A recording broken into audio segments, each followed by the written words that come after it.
Coin குட்டி பன்னு அப்படி சாப்பிடுவாரம்மா.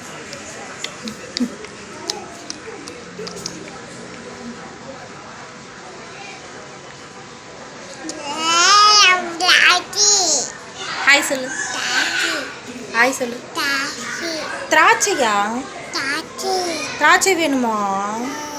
திராட்சை அப்புறமேட்டு சாப்பிடலாம்.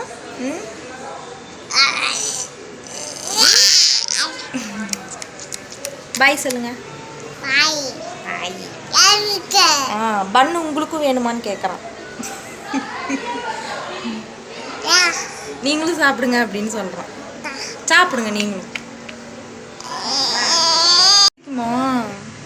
எப்படி சாப்பிடுவ பன்னு? அப்படி சாப்பிடுவியா? உமா கூட, அம்மாக்கு உமா, உமா கூட. தேங்க்யூ.